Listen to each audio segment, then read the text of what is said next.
Halo, selamat datang di channel Redaksi Jurnal. Langkah senyap Jokowi bikin Demokrat PKS bakal absen di Pilpres 2024. Ditulis oleh Nina Nur dari siwar.com. Pada masa kepemimpinan Presiden Jokowi ini, kita menyaksikan maraknya penghinaan, fitnah, dan tuduhan tak berdasar terhadap seorang presiden. Sebuah gerakan yang masif dari kadrun warga masyarakat hingga mereka yang menyebut dirinya mahasiswa hingga para elit politik sendiri. Seenaknya bicara, tuduh sana tuduh sini, bicara PKI tanpa pernah bisa menunjukkan bukti.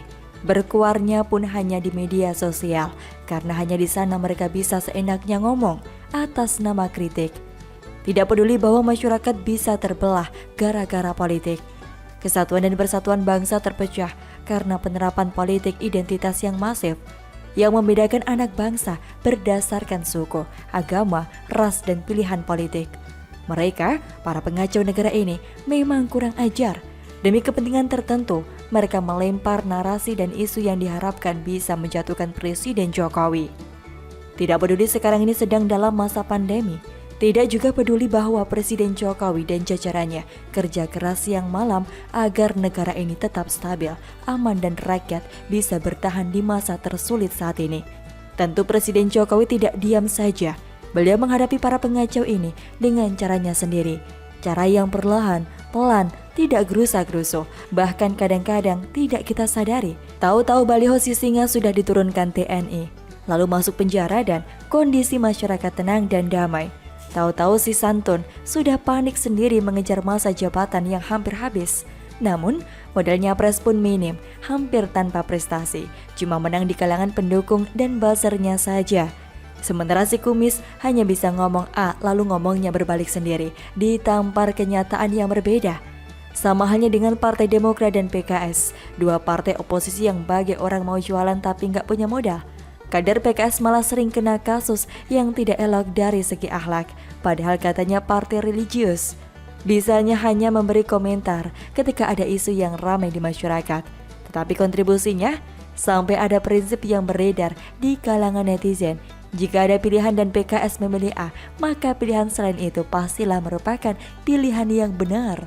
Buat apa punya partai oposisi kalau kualitasnya sebatas melempar tuduhan dan hoax, kan? Bicara kualitas, Partai Demokrat juga 11-12 dengan PKS, sukanya melempar tuduhan. Sampai Presiden Jokowi pun berusaha dilibatkan ketika ada masalah di internal partainya sendiri. Kader-kadernya pun tak jauh fungsinya, macam buzzer yang cerewet di media sosial. Isu yang dilemparkan sangat kelihatan akal bolosnya, semata-mata buat menjatuhkan Presiden Jokowi. Contohnya, ketika politisi Demokrat melontarkan narasi agar Presiden Jokowi menunda pembangunan infrastruktur dan memprioritaskan penanganan pandemi. Jika Presiden Jokowi mau menerapkan saran Demokrat ini, maka Demokrat berjanji mendampingi Jokowi dan tidak akan mengejek mangkraknya proyek infrastruktur. Akal-akalan sebodoh ini kok dilemparkan ke Presiden Jokowi? Menjelang HUT kemerdekaan RI, Ketum Demokrat AHY pun mengeluarkan siaran pers menyebut kondisi pandemi di Indonesia belum ada tanda-tanda mereda, di mana perekonomian rakyat masih terpuruk dan kemiskinan meningkat. AHY pun menyebut pihaknya sudah memberikan banyak rekomendasi, saran, dan mengingatkan pemerintah dengan berbagai cara. Paham kok kita maksud AHY ini? Mau melemparkan kesalahan lagi ke Presiden Jokowi dengan menafikan bahwa Indonesia sudah berhasil keluar dari resesi ekonomi. Vaksin terus berdatangan dan diberikan gratis buat rakyat. Ratusan triliun sudah digelontorkan pemerintah untuk membantu rakyat lewat bantuan sosial, menyembuhkan pasien COVID dan memulihkan ekonomi. Buat apa punya partai oposisi kalau kualitasnya sebatas tata kata, melempar tuduhan, dan memberi saran yang sebenarnya sudah dilakukan pemerintah dengan jauh lebih baik. Sekali lagi, Presiden Jokowi menghadapi mereka ini tidak dengan cara yang frontal, melainkan dengan cara merebus kodok tanpa disadari oleh sang kodok, serta dengan cara yang simbolik, seperti main anggar di tempat lain. Namun yang berasa kena sabetan ada di sini. Misalnya ketika Presiden Jokowi menyampaikan pidato di sidang tahunan MPR, ada bagian yang sangat menyentil Demokrat, terutama AHY dan juga SBY. Presiden Jokowi menyebut krisis, resesi, dan pandemi itu seperti api. Kalau bisa dihindari ya kita hindari, tetapi jika tetap terjadi, maka banyak hal yang bisa dipelajari. Api memang membakar, tetapi sekaligus menerangi. Kalau terkendali, dia menginspirasi dan memotivasi. Pandemi itu sifatnya menguji, mengajarkan dan sekaligus mengasah. Pandemi memberikan beban yang berat kepada kita, beban yang penuh dengan risiko dan memaksa kita untuk menghadapi dan mengelolanya. Seakan Presiden Jokowi mengingatkan SBY soal kebakaran hutan dulu yang tidak berhasil ditangani SBY hingga akhir masa jabatannya. Jadi sekarang jangan sok tahu dan sok pintar. Jangan mengira hanya dengan ngomong di depan publik lalu bisa memojokkan Presiden Jokowi yang benar-benar bekerja siang malam buat rakyat. Sabetan anggar Presiden Jokowi tidak berhenti sampai di sana. Beliau pun memakai pesawat kepresidenan bercat baru yang sempat dipersoalkan oleh Demokrat. Karena warna birunya berganti jadi warna merah putih. Lokasi pertama yang didatangi dengan pesawat itu adalah Jawa Timur yang gubernurnya diusung Demokrat. Seakan menunjukkan kalau SBY dan AHY sekarang bukan siapa-siapa yang bekerja buat rakyat. Yang diusung Partai Demokrat pun adalah pejabat yang bekerja di bawah Presiden. Sabetan anggar pun berlanjut. Kali ini yang kena adalah Demokrat dan PKS sekaligus. Hari Rabu lalu 25 Agustus, Presiden Jokowi menggelar pertemuan dengan para pimpinan partai politik koalisi pengusung pemerintah. Yang hadir ada 7 ketua umum dan 7 sekjen parpol, termasuk PAN yang sudah disebut sebagai sahabat baru dalam koalisi. Tidak perlu kita menggulik soal apa yang dibahas, karena kehadiran PAN merupakan pukulan telak buat Demokrat dan PKS. Jika dihubungkan dengan aturan pengusungan capres, maka koalisi antara Demokrat dan PKS saja tidak akan mencapai ambang batas presidensial 20% kursi parlemen, sehingga mereka tidak bisa mengusung capres sendiri. Bagaikan mau perang tapi senjatanya sudah dipreteli duluan. Demokrat dan PKS mau bilang apa? Mau memakai hasil survei sambil menyebut AHY masuk dalam jajaran capres unggulan buat 2024? Ya mana bisa lagi. Mau koalisi sama siapa? Presiden Jokowi pun mungkin sedang senyum melihat kebingungan Demokrat dan PKS. Selalu dari kura-kura.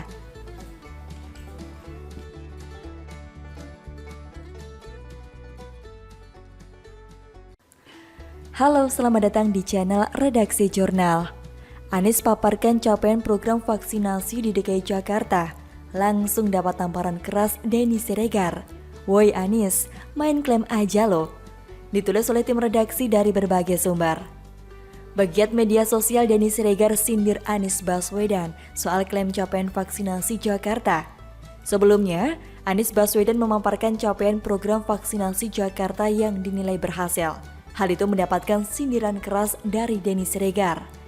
Menyandur dari terkini.id, jaringan suara.com, sebelumnya Anies Baswedan mengatakan bahwa ada lebih dari 200.000 orang yang disuntik vaksin COVID-19 di Jakarta per hari.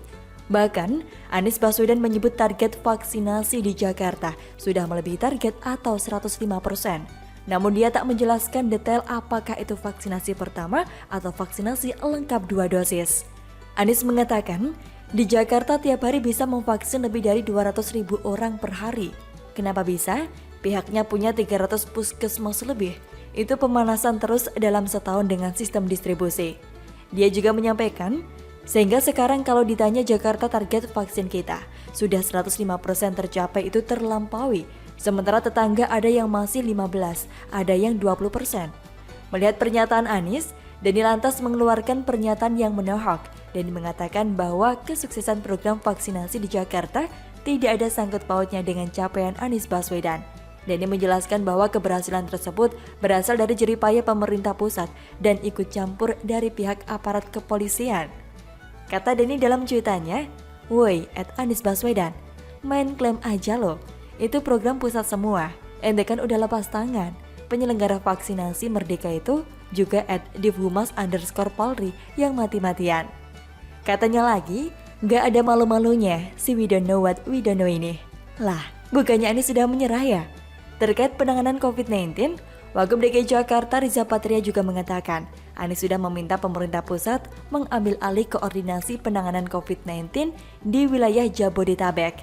Kata Wagub, Pak Gubernur berkoordinasi dengan pemerintah pusat berharap nanti pemerintah pusat bisa mengambil alih, memimpin. Alasan Anies angkat tangan adalah kondisi saat itu, di mana fasilitas kesehatan di Jakarta terbebani dengan pasien dari luar Jakarta. Jika pemerintah pusat mengambil alih, diharapkan fasilitas kesehatan di daerah penyangga Jakarta bisa bertambah dan fasilitas kesehatan di Jakarta kembali memiliki ketersediaan tempat tidur yang baik. Dan akhirnya memang penanganan COVID-19 dipimpin langsung oleh pemerintah pusat. Erlangga Hartarto, yang juga Ketua Komite Penanganan COVID-19 dan Pemulihan Ekonomi Nasional atau KCPPN, mengatakan bahwa penanganan COVID-19 bisa lebih cepat jika dipimpin langsung oleh pemerintah pusat. Dan penanganan juga dibantu oleh aparat dari TNI Polri. Perlu kalian ketahui, Anies ini cerdik dan kadang banyak yang bilang dia ini licik. Why? Kalau ada prestasi, dia bakal menggaungkan ini dengan sumringah, seolah itu adalah hasil kerjanya. Tapi kalau ada masalah, dia bakal tiarap. Ketika DKI zona merah, Anies ngumpet tanpa bisa berkata apa-apa. Seringkali wakil gubernur yang menjadi jubir untuk menjelaskan ke publik. Anies di balik tembok tak berani keluar menjelaskan semuanya. Ketika dikritik, Anies kayak seorang penakut. Tapi kalau berbicara prestasi, dia kayak orang yang tak tahu malu. Muka tebal tampil paling depan di depan publik. Padahal kalau bicara soal vaksinasi di DKI Jakarta, itu peran banyak pihak.